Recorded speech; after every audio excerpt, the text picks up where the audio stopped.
वामन भगवंतांचं प्रागट्य झालं. माझ्याकडे लक्ष ठेवा तुम्ही.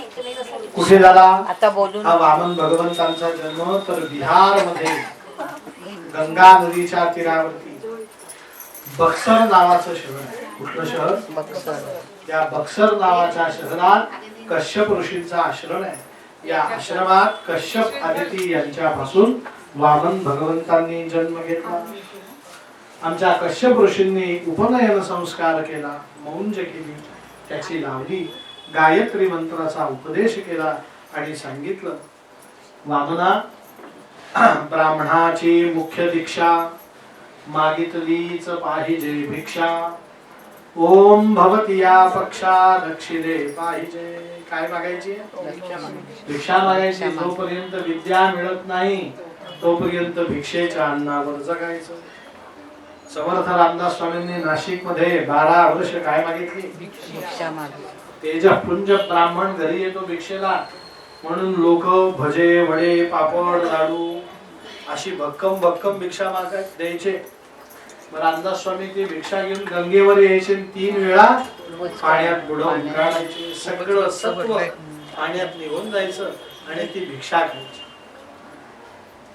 ज्याला विद्या घ्यायची आहे त्याने कुठल्या अन्नावरती जगावं? भिक्षेच्या अन्नावर. आणि वामना, भिक्षा घालण्याचा पहिला अधिकार आईचा आहे. आईकडे भिक्षा मागायला जा. आदितीकडे भिक्षा मागायला गेले. आदितीने सप्तधान्याची भिक्षा घातली. तू आणले सप्तधान्य आज ठेवून दे. कोणाची भिक्षा घातली? सप्तधान्याची भिक्षा. वामन भगवंतांनी ती भिक्षा घेतली आणि निघाले. आईने थांबवलं, म्हणे, अरे तुला 7 प्रकारचं धान्य दिलंय, काय करशील या धान्य? म्हणे, आई जेवण करेन. आदित्यने सांगितलं, 12 भाऊ उपाशी असताना 13वा भाऊ जेवण कसा करू शकतो? म्हणे, कोण 12 भावंड? आदित्यने सगळा इतिहास सांगितला आणि सांगितलं, ही भिक्षा 12 अधिक 1 13 जणांसाठी घातली. आधी त्यांना बलिराजाच्या बंदी शाळेतनं सोडवलं. आमच्या वामन भगवंतांनी हातामध्ये छत्री घेतली आणि डोळ्यासमोर छत्री ठेवून वामन भगवंत बलिराजाच्या यज्ञस्थळावरती जाऊन पोहोचले. थोडक्यात वामन भगवंतांनी डोक्यासमोर छत्री का धरली? तर दर्शन वामन भगवंतांनी फक्त 3 जणांना दिलंय, कश्यप, आदिती आणि हिरण्य आपलं बलिराजा. कोणाला दिलं? बाकीच्यांना वामन भगवंतांच्या अवताराशी काही कर्तव्य, या तिघांनाच फक्त दर्शन दिलंय म्हणून डोक्यासमोर काय धरली? दुसरी गोष्ट, वामन भगवंत अनवाणी निघाले बिहार मध्ये. कुठपासून? बिहार पासून. कुठपर्यंत? बलिराजाच्या यज्ञस्थळापर्यंत. बलिराजाने यज्ञ कुठं केला? तर भृगु कच्छ प्रदेश. कुठला प्रदेश? नर्मदा नदी जिथे समुद्राला जाऊन मिळते त्या शहराचं नाव भरूच. कुठलं शहर? कुठून प्रवास केला? बिहार गुजरात पर्यंत, भरूच शहरापर्यंत अनवाणी. आणि बलिराजाच्या यज्ञस्थळावरती आले. 1000 कोटी सूर्यांचं तेज चेहऱ्यावर. सूर्य सहस्त्र रश्मींच्या धारये.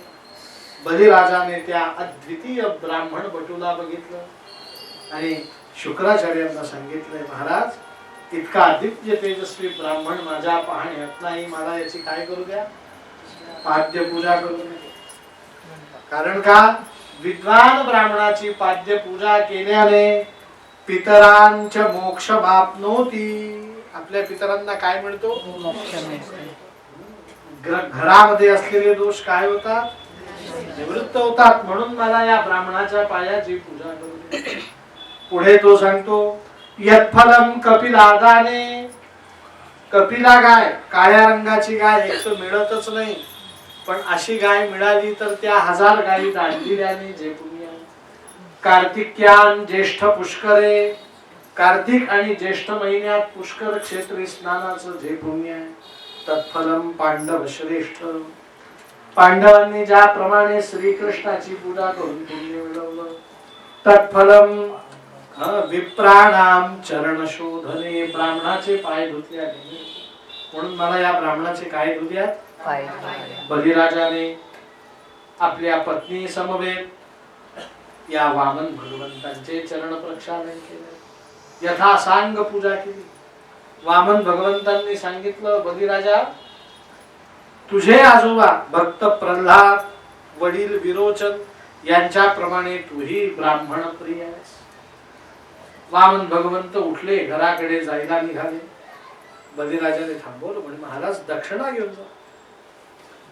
दक्षिणा घेऊन जा म्हटल्यानंतर वामन भगवंत उभे राहिले. बलिराजा आता राजा आहे, राजाचं दाग. त्या बलिराजाने विचारलं, काय देऊ दक्षिणा? गाम कांचनम मृदबद्धाम गोष्ठम तथान्न पेयम उत वा विप्रकन्या. गाई देऊ का? गाम कांचनम, सोनं पाहिजे का? जवळ जवळ 8,000 रुपये ग्रॅम पाहिजे असेल तर सांग. गाम कांचनम मृदबद्धाम गोष्ठम, तू काढून दिलेल्या नकाशाप्रमाणे घर द्यायला तयार. गोष्ठ म्हणजे घर. गाम कांचनम मृदबद्धाम गोष्ठम तथान्न पेयम, अन्न पेय पाहिजे का? आणि तू जर हो म्हणत असशील तर मुतवा विप्रकन्या, तुला मी ब्राह्मणाची मुलगी सुद्धा दत्तक घेऊन दान द्यायला तयार आहे, कन्यादान सुद्धा करायला तयार आहे.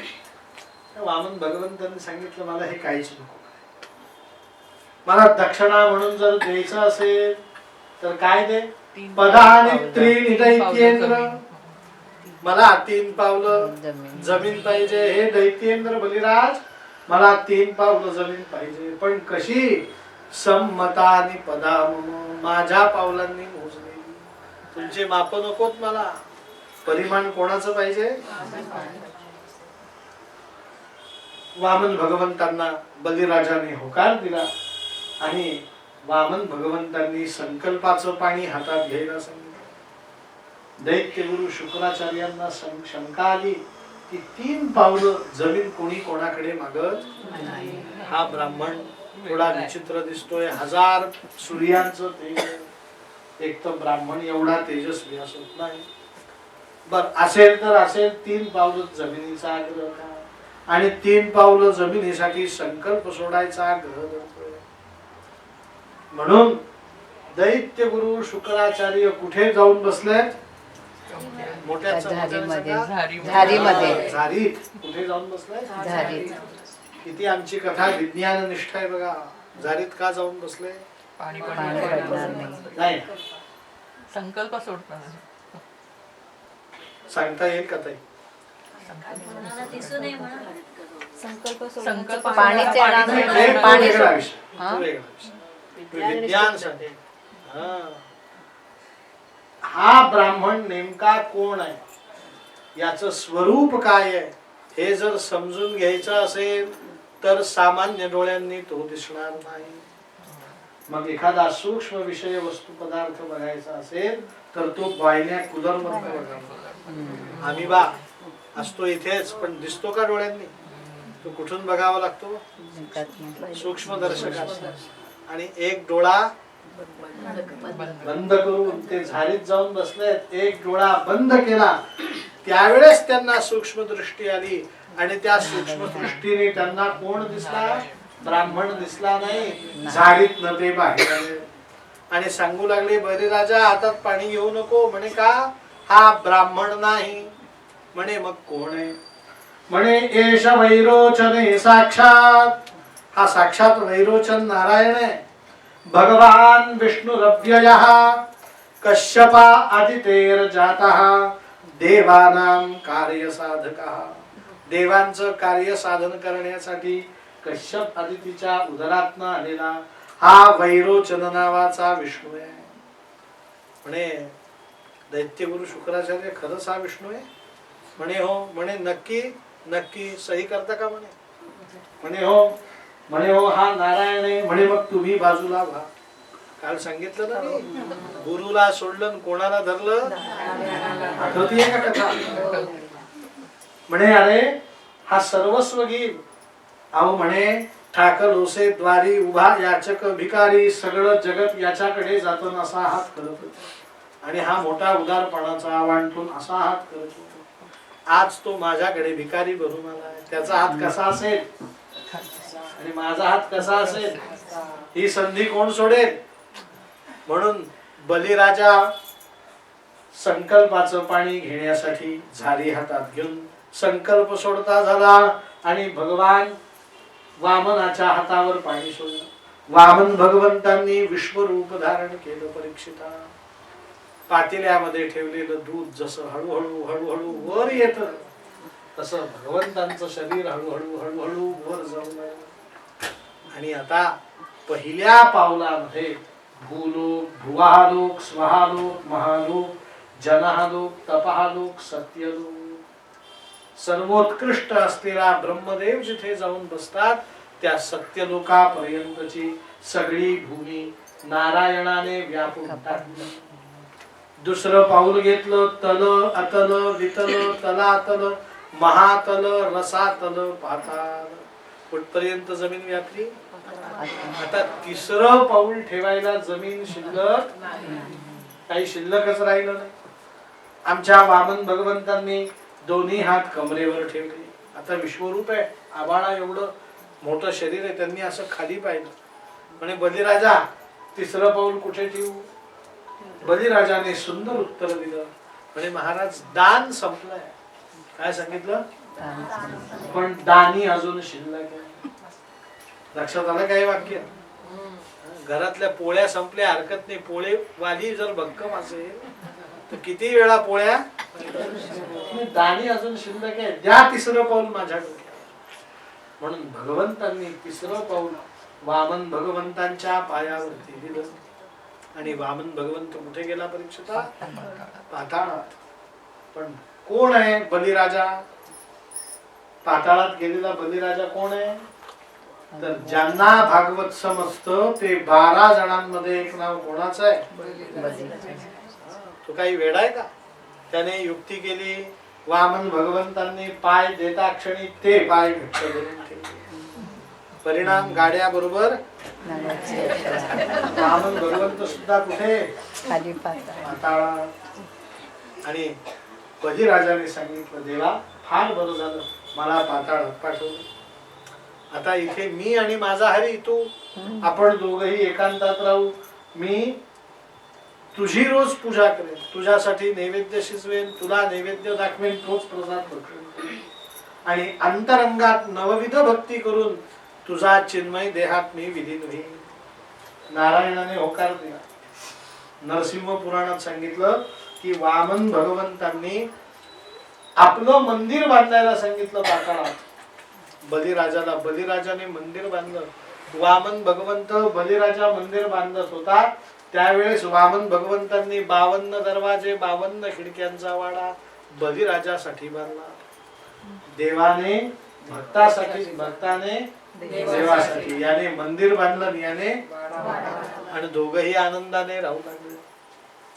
ही घटना कधी घडली, कार्तिक शुद्ध प्रतिपदा, जिला तुम्ही बलिप्रतिपदा म्हणता.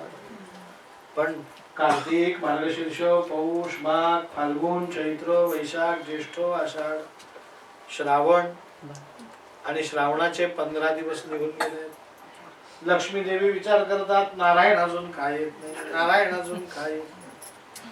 आता कोणाला विचारावं, नारायण कुठे. नारदांना विचारलं, म्हणे का हो आमचे हे गेलेत, आलेत नाही. म्हणे तुम्हाला काही माहित नाही का. म्हणे आता नारद येत ते. म्हणे नाही. म्हणे बहुतेक ते आता परत येणार नाही. म्हणे का बरं. म्हणे ते आपल्या भक्ताबरोबर पाताळामध्ये भक्ताची सेवा करतायत, भक्त देवाची, देव भक्ताची सेवा करतायत, आणि त्यांचा आनंदाने संसार चालू आहे. त्यांना तुम्ही नसल्याचं काहीही दुःख नाही. आणि बहुतेक ते आता वैकुंठात येणार. आमच्या लक्ष्मीने नारदांना विचारलं, म्हणे असं कसं चालेल, त्यांना वैकुंठात यावंच लागेल. देवर्षी नारदांनी युक्ती सांगितली. त्या युक्तीनुसार लक्ष्मी देवी सामान्य स्त्रीचं रूप घेऊन पाताळात गेल्यात. श्रावण शुद्ध पौर्णिमेला बलिराजाला राखी बांधली. येन बद्धो बलिराजा दानवेंद्रो महाबलः तेन त्वां प्रतिबद्धामि रक्षे माचल राखी बांधली. बलिराजाला फार आनंद झाला की मला माझी बहीण कोणी नव्हतं, तिने येऊन काय बांधली, म्हणे तुला ओवाळणी म्हणून काय घालू, म्हणे हा नारायण घाल. काय घाल, आमच्या बलिराजाने नारायण मागितल्यावरती लक्ष देऊन बघितलं. म्हणे तुम्ही खरं सांगा कोण आहात. म्हणे मी लक्ष्मीं क्षीर समुद्र राजतनया, क्षीर समुद्राची कन्या लक्ष्मी. आमच्या बलिराजाला फार आनंद झाला. लक्ष्मी नारायणाला उभं केलं, घराच्या ओट्यावर तो चढला. खाली कोण, लक्ष्मी नारायण. आणि हा कुठे, आणि ओट्यावर येऊन आपलं उत्तरीय वस्त्र हातामध्ये घेतलं, उपर्ण, आणि ते अंगाभोवती गोल गोल फिरवून नृत्य करायला लागला, नाचायला लागला. त्याला विचारलं का नाचतोय, म्हणे या जगतात मी एकटा भक्त आहे ज्याने नारायणालाही दान दिलं, लक्ष्मीलाही. एकतर लक्ष्मी सगळ्यांनाच पाहिजे, लक्ष्मीकडे सगळे जण सांगतात मला हे दे मला ते दे, ती लक्ष्मी माझ्याकडे भिकारी बनवून. बलिराजाने फार आनंद व्यक्त केला. लक्ष्मी नारायण वैकुंठात जायला निघाले. नारायणाने बलिराजाला मिठी मारली, सांगितलं बलिराजा प्रल्हादाचा नातू आहेस, कुठे त्या दैत्य गुरु शुक्राचार्याच्या मताप्रमाणे वागू लागलास. शुल्लक इंद्र पदाची तू मनामध्ये काय ठेवली, वासना. आता जोपर्यंत तुला इंद्रपद मिळत नाही तोपर्यंत तुला मुक्ती मिळणार नाही. आणि वर्तमान काळात सत्य, त्रेता, द्वापर, कली या 4 युगांसाठी मी इंद्र नेमलेला आहे. परिणाम 4 युग तुला मुक्ती मिळणार. मी तुला वचन देतो की हे 4 युग संपले की पुढच्या सत्य, त्रेता, द्वापर आणि कली या 4 युगांमध्ये तू इंद्र होशील. म्हणून बलिराजाने तेही 4 युग, कलियुग चालू आहे ना आता, हे 4ही युग बघितलेत आणि पुढचे 4ही युग तो बघणार आहे. म्हणून सप्त चिरंजीवांमध्ये दुसरं नाव बलिराजाचं आहे, अश्वत्थामा बली. दुसरं नाव कोणाचं आहे, बलिराजाला चिरंजीव पद का, त्याला काय पाहिजे, मग पुढच्या सत्य युगापासून कलियुगापर्यंत बलिराजा इंद्र असणार आहे. मग वर्तमान काळातल्या इंद्राचं नाव काय असा प्रश्न पडतो. त्याचं नाव आहे पुरंदर. काय नाव आहे, त्याच्या पत्नीचं नाव आहे शची. इंद्राच्या पत्नीचं नाव काय, म्हणून देव पूजा करताना आपण शची पुरंदराभ्याम नमः असं म्हणतो. पण पुढचा कोण आहे इंद्र, बलिराजा. पण भगवंतांच्या डोळ्यात अश्रू आले. पण सांगितलं बलिराजा तुझ्यासारखा भक्त मला 10 रुपये 50 रुपये 100 रुपये कोणी दान देतं, पण सर्वस्व दान देणारा कोण आहे, तू आहेस. जी वस्तू दान द्यायची तिच्यावरती आपण तुळशीचं पान ठेवतो की. बलिराजाच्या डोक्यावरती नारायणाने पाय दिला, याचा अर्थ पायाच्या खाली जे आहे ते बलिराजाने काय दिलं, म्हणजे बलिराजाने काय दान दिलं, नारायणाने डोळ्यातनं अश्रू आणून मिठी मारून सांगितलं बलिराजा दानासाठी तू प्रसिद्ध राहशील. एक तर या जगतात सर्वस्व कोणी दान देणार नाही, पण यदा कदाचित कोणी दिलं तर आठवण कोणाची काढतील, आमच्या नारायणाचं. हे नारायण वाक्य किती खरं आहे बघा. 16-16 वर्षाचे तरुण मुलं ज्यांना अजून मिसरूड फुटलेलं, ते 20-20 किलोमीटर पळतात, धावतात, उत्तम आहार घेतात, मिलिटरीत जॉईन होतात, सीमेवरती उभे राहतात. 30व्या वरती तर तो सैनिक काय होतो, रिटायर. तो 16-17 वर्षाचा तरुण, त्याने जीवन बघितलेलं नाही, मृत्यूचं ज्याला भय नाही, सळसळता रक्त आहे असा तो जवान सीमेवरती उभा राहतो. कुठून तरी गोळी येते, छातीमध्ये घुसतोय आणि त्याचे प्राण जातात. आपण त्याला म्हणतो बलिदान. काय म्हणतो, त्याच्या शरीर दानाची तुलना कोणाशी केली आपण, आपण पोथीवरती 10 रुपये ठेवले म्हणजे हे बलिदान. बलिदानासाठी काय द्यावं लागतं, आपला देश स्वतंत्र व्हावा म्हणून अनेक क्रांतिकारकांनी काय केलं, भगतसिंग, सुखदेव, राजगुरु यांचे लग्नाचेही वय नव्हते, त्यांनी काय केलं, बलिदान दिलं. अनेकांचे नाव घेता येतील, पण जिथे सर्वस्वाचं दान होतं तिथे आठवण कोणाची निघते, श्री बली महाराज गोपाल कृष्ण भगवान असो. शुकमुनी परीक्षितीला सांगतात, परीक्षिता मला जे काही सांगायचं होतं ते तुला सगळं सांगणं झालेलं. आता मी तुला प्रश्न विचारतो, इतक्या वेळ तू मला प्रश्न विचारत होता ना, आता मी तुला प्रश्न विचारतो, तुला काय ऐकायचं आहे. परीक्षित राजाने सांगितलं, भगवंता सद्गुरुनाथा मला फक्त सूर्यवंश आणि चंद्रवंश समजून सांगा. काय सांगा. 6:55 झाले, बरोबर 7:15 आपण कृष्णाचा जन्म.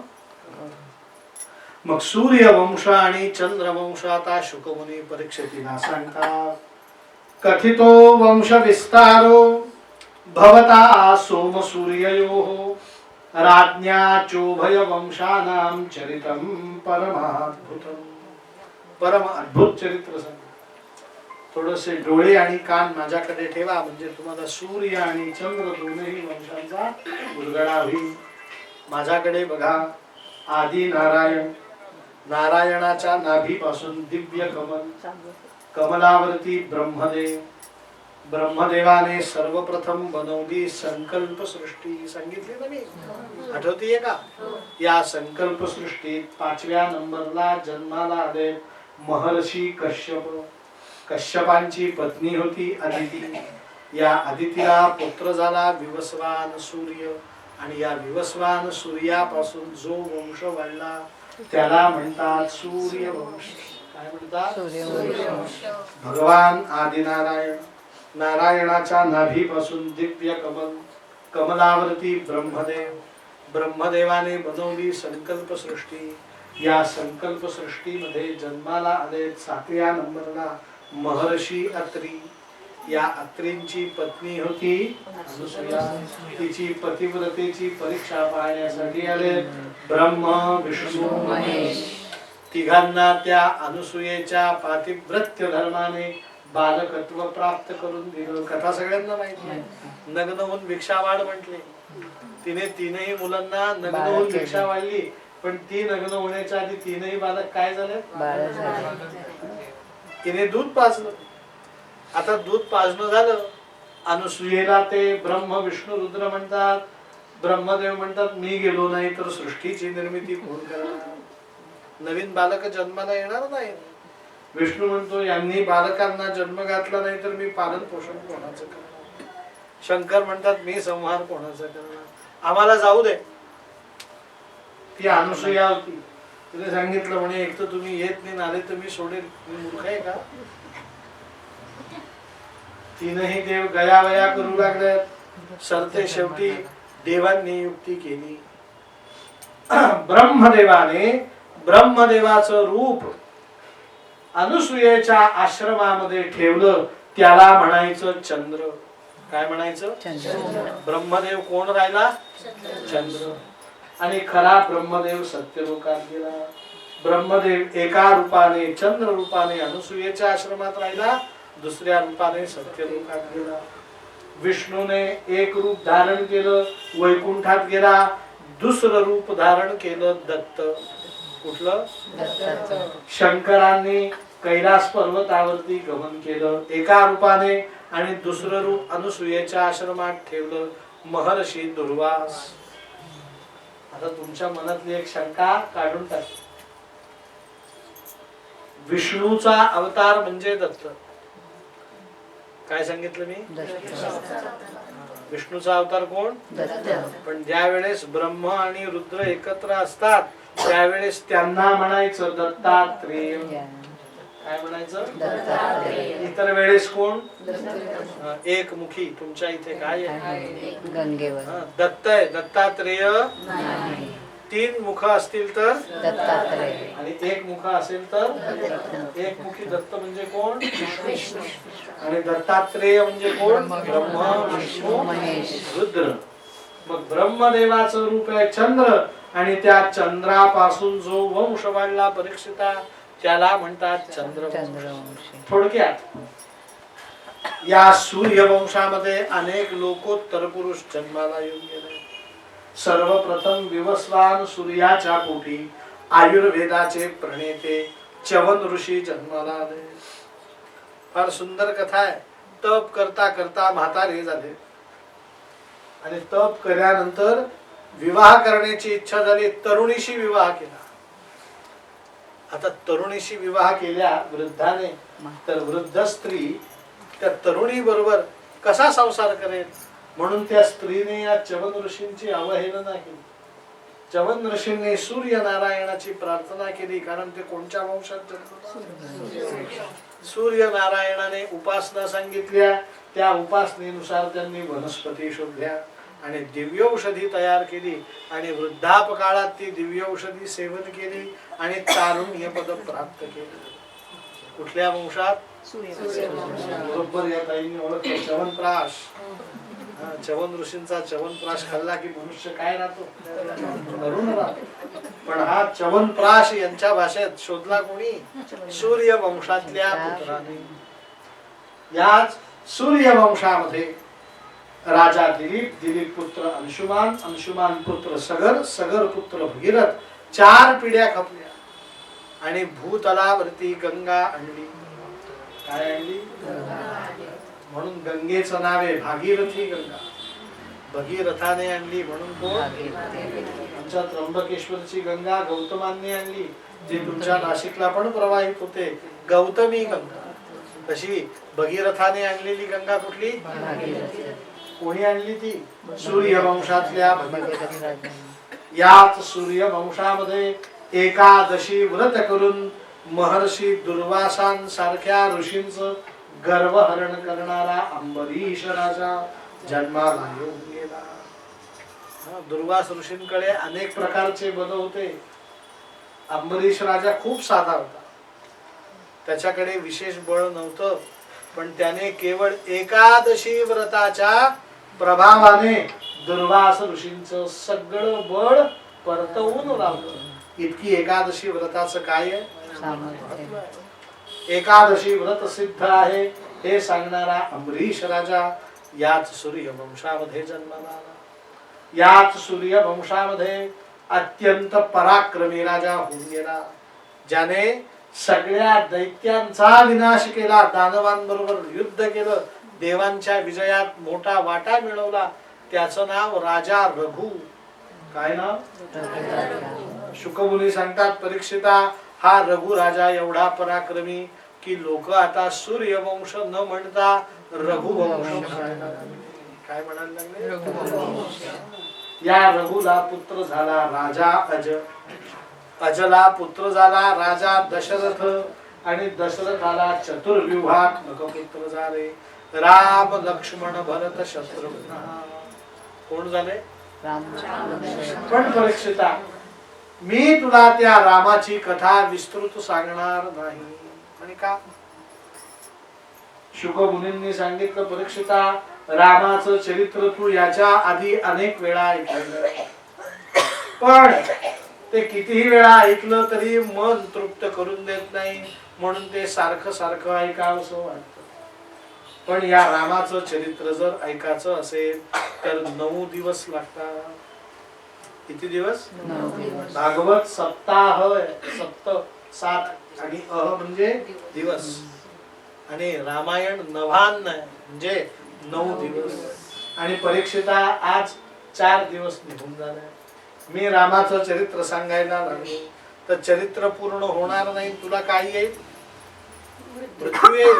अर्धवट कथा ऐकून मृत्यू आली तर मुक्ती मिळेल का? म्हणून मी तुला रामाचं चरित्र या कारणासाठी सांगत नाही. आणि माझं दुसरं कारण आहे. शुकमुनी सांगतात परीक्षिता, माझ्या कथेत मी 2 जणांचे नाव घेत नाही. कोण 2 जण? एक राम, दुसरी राधा. भागवतात 2 जणांचं चरित्र, रामाचं चरित्र नाही. आणि का बरं? कारण शुकमुनींचे गुरु आहेत महर्षी वेदव्यास आणि वेदव्यासांना दीक्षा मिळालेली आहे ज्ञान दीक्षा रामाकडनं आणि प्रेम दीक्षा राधेकडनं.